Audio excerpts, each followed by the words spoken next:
Assalamualaikum warahmatullahi wabarakatuh. Sampurasun. Sampai. Bertemu lagi di acara RW Caper. Carita perjalanan rukun warga. Siap. Alhamdulillah di saat ini kita kedatangan Pak Ketua Forum RW Cisanten Endah, yaitu Bapak Nopianto. Selamat malam Pak. Mas malam. Ya. Gimana sehat Pak? Sehat. Alhamdulillah sehat. Oh, ini Bapak Cerah. Forum RW kita yang paling ceria, yang paling cerah, yang paling banyak memberi solusi kepada RW-RW semua nih, termasuk kepada LPM juga nih Pak RW ini. Pak Ketua Forum, Siap. mungkin ada sedikit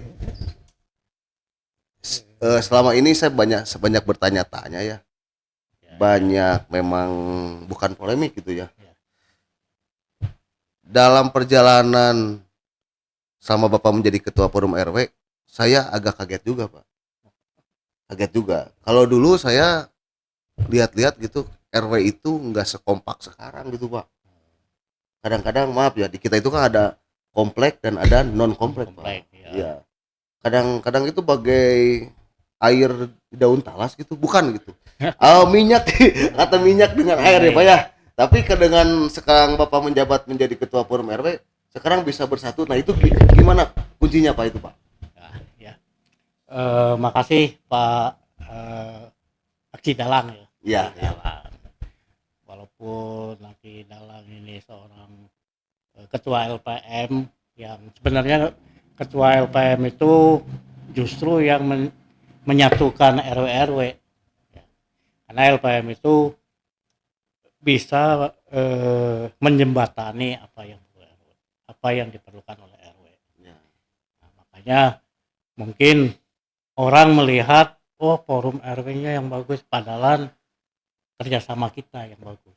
Saya sama LPM bekerja sama dengan baik, LPM juga dalam melaksanakan tugasnya selalu ada komunikasi dengan RW.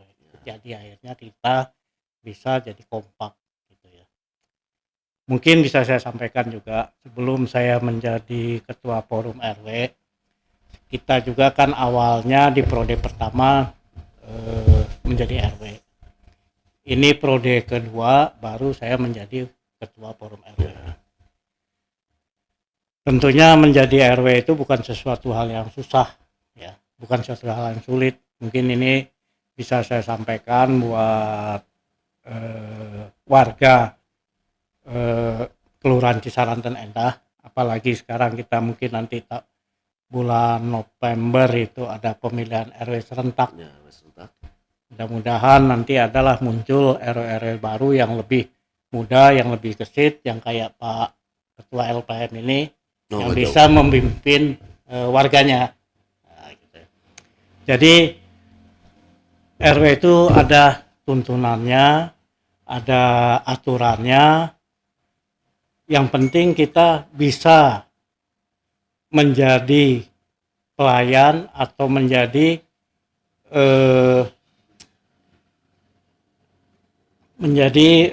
kesulitan warga kita tanggapi, kita dengar, walaupun kita tidak bisa mengatasinya, minimal RW itu mau mendengar.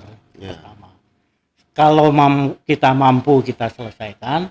Kalau tidak mampu, ya kita konsultasi dengan kelurahan, stakeholder ya Pak. Iya, atau sama yang lainnya. Tapi kalau yang biasanya sebelum apa-apa udah takut, kita ada masalah lari, akhirnya ya kita tidak dipercaya oleh warga. Nah, yang paling penting kita mau mendengarkan keluhan warga, itu yang pertama. Terus yang kedua, kita juga harus tahu bagaimana instruksi atau program pemerintah yang harus kita lakukan, kita sampaikan ke warga, supaya warga itu tidak merasa disuruh. Nah itu pinter-pinter kita ngomong aja sih. Nah ini Pak, maksudnya lagi Pak, sekarang kan di program wilayah gitu ya. Khususnya kan banyak warga itu yang ketidaktahuan mungkin Pak, ketidaktahuan. ada yang mungkin bisa terkapar oleh kalau di kita itu dana dengan dana wilayah ya. Ya, ya. Mau dana wilayah lah, mau toh mau itu ke adum, tapi yang nggak kekapar dengan kelurahan. Sementara saya lihat katanya banyak nih kayak pengaspalan, terusan drainase, saluran-saluran di RW Bapak sendiri, itu di RW Bapak sendiri. Tanpa bukan tanpa melibatkan dengan tidak menggunakan dengan emang tidak anggaran di dana wilayah, tapi Bapak bisa mencetuskan ke dinas-dinas terkait gitu Pak. Jadi biar para RW juga paham gitu Pak. Menjadi seorang RW itu selain kita punya kepemimpinan leadership, kita juga harus pintar administrasi. Minimal kita tahu bagaimana cara bikin surat. Ya. Rata-rata saya pernah bertanya sama RW, udah berapa kali Anda bikin surat ke dinas? Sudah berapa kali Anda bikin proposal? Aduh, abdi ge ngetiknya nggak bisa, komputer juga ngidupinnya nggak bisa. Nah itu mungkin salah satu kelemahan RW-RW yang ada. Nah, selama saya jadi forum RW, kenapa kita bisa mempersatukan ini? Saya bantu bagaimana RW itu bikin proposal, bagaimana RW itu bikin surat keluar, tidak hanya menunggu program-program dari kelurahan. Karena dalam membangun suatu daerah, skemanya itu ada 4 macam. Yang pertama dana kewilayahan atau dana dulu yang lebih terkenal dengan PIPPK. Itu setiap RW pasti dapat 100 juta, 100 juta, kita bisa menentukan apa yang harus kita bangun. Terus yang kedua, kita dengan menggunakan dana musrembang. Musrembang yaitu dengan musyawarah juga, kita juga dijatah juga itu. Dijatah, kemungkinan kita bisa dapat, kemungkinan tidak, karena dana musrembang itu satu kelurahan dibagi-bagi 12 RW kalau kita Banten. Terus ada juga dengan DAU, dana pelayanan umum itu dari dinas. Kalau itu bagaimana pengajuan kita diajukan oleh kelurahan dan bagaimana itu dilihat kelayakannya baru turun, dan itu tidak begitu besar, paling-paling dana DAU itu per RW cuma dapat 300 atau satu kelurahan itu dibagi-bagi. Yang mana yang isunya yang paling sama kota itu yang dianggarkan. Nah, yang keempat ini yang betul-betul keahlian para RW, yaitu dana reses atau yang langsung dari dinas-dinas. Nah, di situ kita harus lihai, harus tahu di daerah kita perlu apa, kita bikin proposal, tentunya dengan kedekatan kita dengan dewan yang ada, kita minta membangun seperti penerangan, pengaspalan, bikin drainase, yang itu dananya tidak terhitung, bisa sesuai dengan kebutuhan. Nah, itulah yang saya sampaikan ke teman-teman RW yang ada, kita bantu, termasuk di RW 2 juga kita lakukan seperti itu. Akhirnya ya kita dapat pembangunan yang maksimal. Sebetulnya banyak yang tidak tahu juga ya Pak ya, bahwa kita itu bukan untuk wakil kita itu di DPRD, khususnya kalau di kita DPRD Pak di kota ya. Khususnya kalau seperti Bapak ada dana reses itu, kalau RW semua tahu, itu insya Allah akan terserap semuanya. Bisa terserap. Kebanyakan kan jangan bahwa kalau udah jadi itu akan lupa. Kita kalau kita nggak diminta, nggak kita menginikan aspirasi, mana mungkin bisa terserap ya Pak ya, aspirasi kita ya.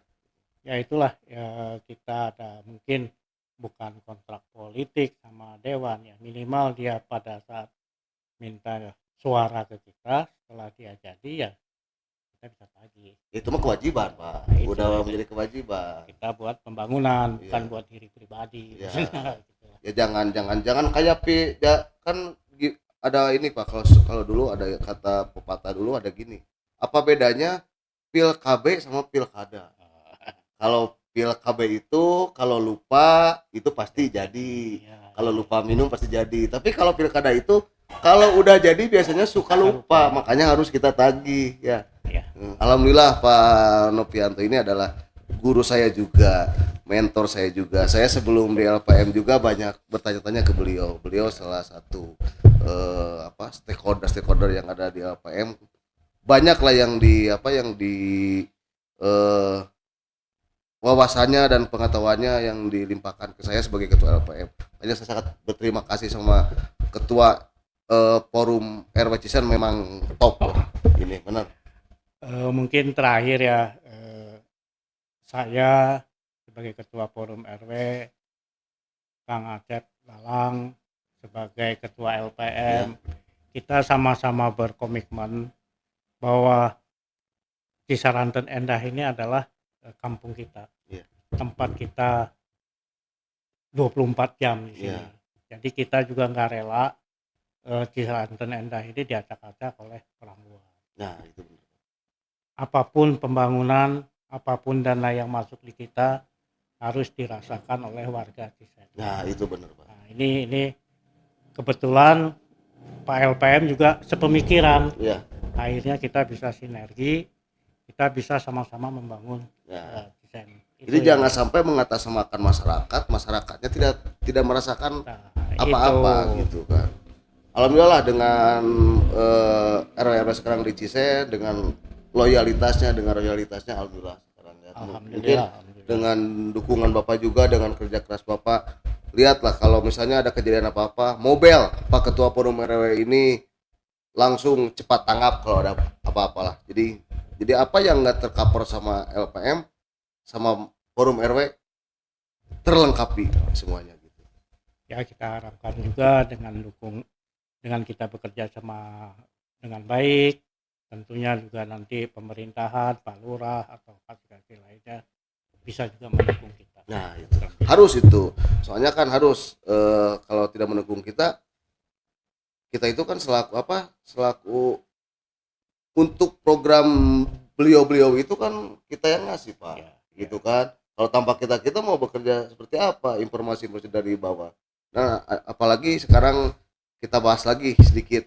Sekarang kan ada Koperasi Merah Putih apa ya. Ya, siap. Mudah-mudahan itu Koperasi Merah Putih itu mungkin Bapak ada bagian dari strukturnya apa ya, dari bagian dari eh, Koperasi Merah Putih itu sebetulnya yang mau ke notaris itu Bapak, dikarenakan mau berangkat haji, jadi beliau menolak. Harusnya beliau nih ini, karena yang tahu yang siklus untuk wilayah, walaupun beliau ada di komplek, beliau tahu eh, keadaan-keadaan yang di non komplek itu krisisnya seperti apa dalam ekonomi. Nah, mungkin harapan untuk Koperasi Merah Putih bagaimana, Pak? Mungkin kita sama-sama membuka mindset atau pandangan kita ya. Yang pertama yang RW dulu, maupun LPM maupun LKK yang ada di kelurahan, kita itu bukan penerima manfaat, tapi minimal apa yang dapat di kita itu kita bisa merasakan. Tidak ada oh kamu udah dikasih terima aja, tapi itu harus kita, kalau kira-kira tidak bermanfaat jangan diterima, tapi bermanfaat itu diterima. Itu satu. Terus masalah koperasi, kita jangan berpikir berdiri koperasi hanya untuk menggugurkan kewajiban. Dalam istilah, karena ini ada program pemerintah kita bentuk, mau jalan mau tidak gimana nanti, yang penting kita bentuk supaya nggak dimarahin lurahnya, jangan berpikir begitu. Tapi nanti pengurus kita berkomitmen, dana yang udah dikeluarkan, tenaga yang udah dikeluarkan, pikiran yang udah dikeluarkan, itu jangan sia-sia, harus bermanfaat buat warga Cisen.